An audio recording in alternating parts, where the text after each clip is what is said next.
এখন আসো বলো জিবরান, ফিজিক্স নিয়ে বলো। আচ্ছা, সো ফিজিক্স নিয়ে যদি আমি বলতে চাই, ওভারঅল যদি আমরা এমসিকিউর কথা চিন্তা করি, তাহলে এমসিকিউর ক্ষেত্রে আমি তোমাকে দুইটা পার্টে ভাগ করবো। এক, যদি তুমি হচ্ছে অ্যাকুরেটলি জিনিসটা সলভ করতে পারো বা অ্যাকুরেসি যদি বজায় রাখতে পারো, তাহলে তুমি এমসিকিউ তে ভালো করতে পারবা। আর সবচেয়ে বড় ব্যাপার সেটা হচ্ছে আমাদের টাইম ম্যানেজমেন্ট। এখন প্রবলেম যেটা হয়েছে কি, ভাই তো অলরেডি এমসিকিউ সলভের ব্যাপারটা পুরোপুরি বলে দিচ্ছে, সবগুলোর জন্য মোটামুটি মানে সেম টাইপেরই।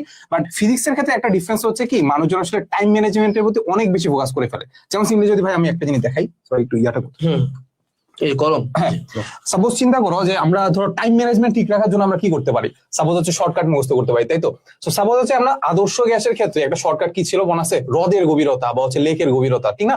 সো ওইখান থেকে আমাদের সূত্র ছিল হচ্ছে এইচ ইজ ইকুয়াল টু হচ্ছে আমাদের এরকম ছিল, PANA, এটা এরকম একটা সূত্র ছিল, তাই না?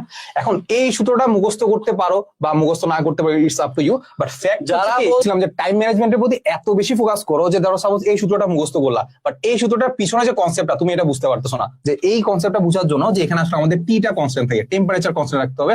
আর আরেকটা জিনিস হচ্ছে যেটা বললাম যে আসলে টাইম নিয়ে এত বেশি চিন্তা করো যে এইটা হুবহু জাস্ট হচ্ছে মাথায় রেখে ক্যালকুলেটরে বসানোর চেষ্টা করো, সে কারণে দেখা যাচ্ছে যে তোমার অ্যাকুরেসিটা ঠিক থাকে না। সো যাই বললাম যে আসলে আমাদের কোর্সে বা আমাদের কোর্সে আমি যেভাবে ক্লাস দিচ্ছি, অ্যাটলিস্ট আমি কোর্সে যেটা করছি, প্রথমে তোমাকে যখন এমসিকিউটা সলভ করাচ্ছি একদম ডিটেইলসে তোমাকে সলভ করাই দিচ্ছি, যে ডিটেইলসে যদি করো তাহলে কতটুকু টাইম লাগতে পারে। আর নরমালি আমরা যেটা দেখতে পাই যে এইচএসসি তে আমাদের পার এমসিকিউর জন্য 1 মিনিটের মতো টাইম লাগে। আমি তোমাকে ডিটেইলসে করাইছি, ইভেন তোমাকে আমি বুঝিয়ে দিছি, তারপরে আমি তোমাকে দেখাইছি সেটা কিভাবে 1 মিনিটের মধ্যে করা যায়। এরপরে তোমাকে দেখাইছি যে শর্টকাটটা কিভাবে করা যায়, শর্টকাট আসলে কেমন টাইম লাগে।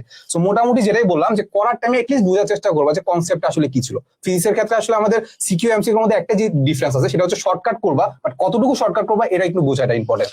এই হচ্ছে ওকে, এক্ষেত্রে ফিজিক্সের ক্ষেত্রে